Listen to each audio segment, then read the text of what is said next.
God, I hope I'm just going crazy. You ever had one of those how in the hell did I get here moments? I mean those flashes of clarity where you really see your life? You look in the mirror and you're so far removed from the person you dreamed of being when you were a kid that you're stunned speechless. Mine happened about a year ago, a week or two before Thanksgiving, when I woke up in the hospital. I was incredibly disoriented, and everything seemed unreal and distant, not really happening to me. Like I was dreaming or an avatar in a video game. Maybe it was because I already felt so disconnected. Maybe it was the terrifying reminder of my own mortality. But it felt like I was seeing myself with a stranger's eyes. Waves of shame and self-hatred rolled over me in that hospital bed, and I vowed to change my life. I'd made similar resolutions before and failed miserably. But this time was different. This time the change was nearly effortless. Old habits evaporated. Old temptations lost all allure. Peer pressure stopped being an issue because I just wasn't interested in hanging out with my usual group. When I tried going out with them sober, they bored me to tears. Meanwhile, other relationships in my life were improving.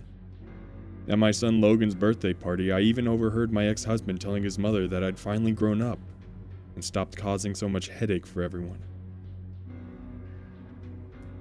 When the last children had left and I was cleaning up, my son surprised me with a running hug. He wrapped his arms around me and squeezed me harder than he ever had in his life.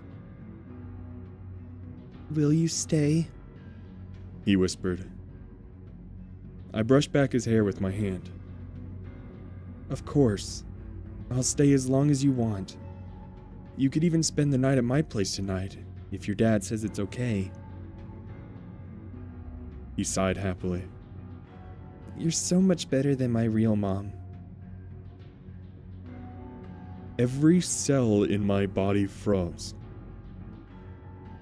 I launched into a speech about how I was his mom, was trying to change, knew I needed to earn his trust back, etc. "Okay," he said lightly, obviously eager to return to his pile of presents. But just before he ran off, he winked at me, like we had an awesome secret. Logan couldn't stay with me that night after all, and honestly I was kind of relieved. What he'd said had cut me to the core, and for the first time in nearly a year, I desperately wanted a drink. I made it all the way to the front door of my apartment complex before I lost it and started sobbing. I was fumbling in my purse for my keys, trying to see through a glaze of tears, when Sam put his hand on my shoulder. Sam had lived in the apartment next door to mine for years. Before my epiphany, I'd barely spared him a glance, but after, I'd found myself choking on a cartoon butterfly whenever he passed by. I never had to chase a guy before. It's not that I'm Angelina Jolie or anything, it's just that I used to spend an enormous amount of time and money making myself look nothing like myself. You've seen the old me, or one of my countless clones. A golem of silicone and acrylic, spangles and bleach. It was a lot like being a zombie, I suppose. You can barely move for fear that parts of you will fall off. And back on point, I'd been trying to catch Sam's eye for months, and I was terrible at it. I'd chat him up and think I was getting somewhere, but then I'd make a joke or quote a movie and he'd cringe, like I just stabbed him. It was a humiliating way to have finally caught his attention, bawling like an angry toddler on the front steps, miserably wiping snot on my sleeve as I blubbered confessions for a million sins. Sam listened patiently, only stopping me once to suggest we get out of the cold and continue talking in his apartment. He drank me under the table. I'd lost all my tolerance in a year of sobriety, but Sam definitely didn't have that problem. When I got up to get us both another, it was easy to see why. His refrigerator looked like mine used to, boasting the 4 food groups of beer, liquor, takeout, and antique condiments. "Did your roommate move out?" I asked, carrying our beers back from his kitchen. She was a big cook, right? I used to walk by your place around dinner time and drool. She wasn't my roommate, he said quietly. She was my wife. My face fell, and the last year flashed by in sickening instant replay. His total disinterest in me, followed by the pained looks and vanishing act whenever he caught himself flirting back. I'd never bothered to ring check him until my crush hit. If you'd like to talk about it, I'm interested. But I won't pry if you don't. Up to you. He laughed a little, shaking his head. No, it's funny. Emily was usually such a good judge of character, but she was so wrong about you. Sucks that she never got to know you. I think she would have really liked you. He changed the subject, and I excused myself soon after. The next day, curiosity led me to Google his wife. As I read the results, my eyes widened. Emily had died the night I'd passed out, and it appeared she might have accidentally saved my life. I spoke with a neighbor and confirmed that my guess was right. The EMTs who responded to Sam's 911 call had been the ones who found me. Since they'd been called for just one patient and only had one ambulance, they'd put me on a board and hung it on hooks from the ambulance ceiling. I didn't sleep a wink the night I found that out. My stupid drunk ass had hung there a few feet above the worst moments of Sam's life, and the last ones of Emily's. The ultimate third wheel, intruding on something incredibly private and intimate. I laid in my bed, staring at the ceiling, imagining what it must have been like for Emily, staring up at a woman she thought was a total waste, knowing that I'd wake up, and she never would. I blushed against my pillow, thinking of how I'd hit on him so soon after her death. I couldn't believe he'd ended up comforting me. I swore to never flirt with Sam again, and I kept that promise. Even as we became friendlier and wound up with a weekly TV and Chinese food appointment. I didn't mean to get him a Christmas present. I'd considered it, but written it off as over the line. Then I went thrifting and saw this pocket knife.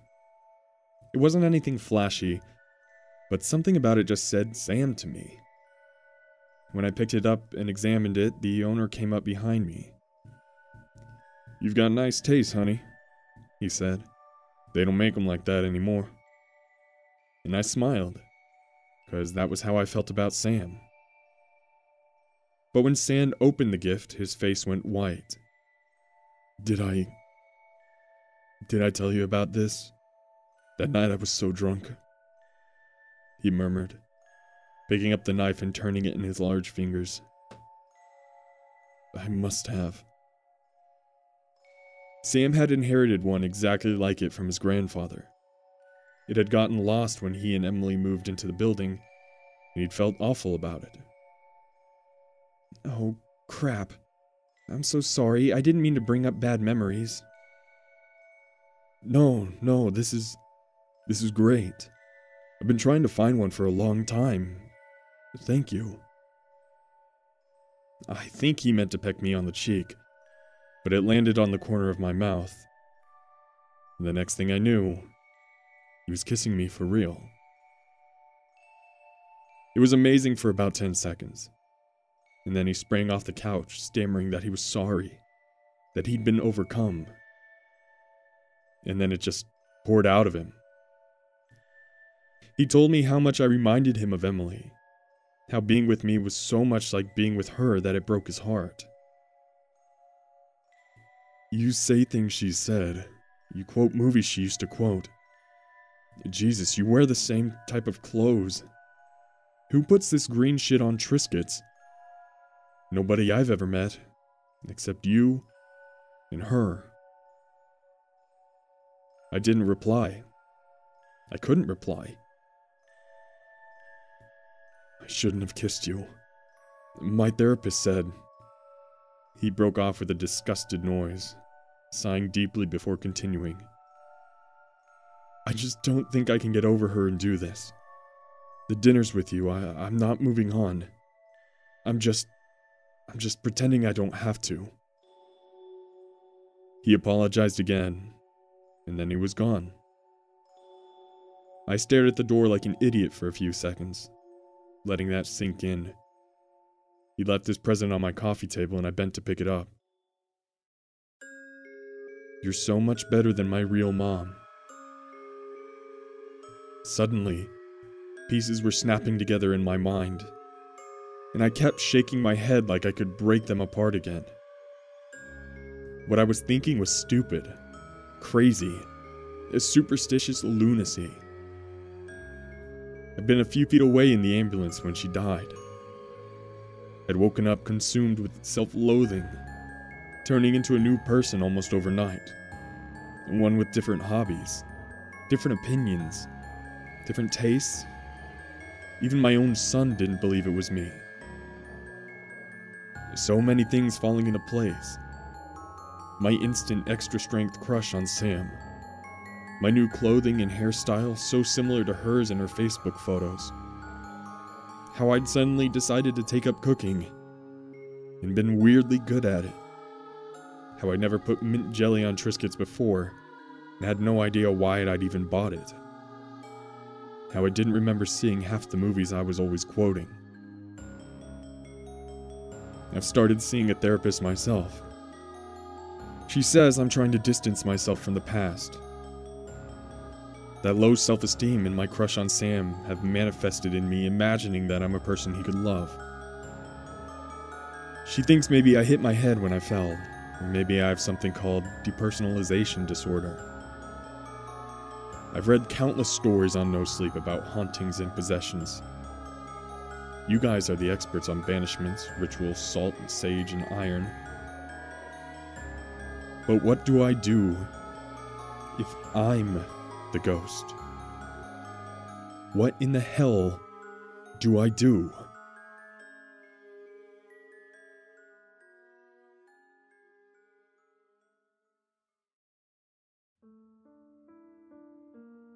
Well, ladies and gentlemen, I hope you enjoyed that terrifying story by the author Throwaway.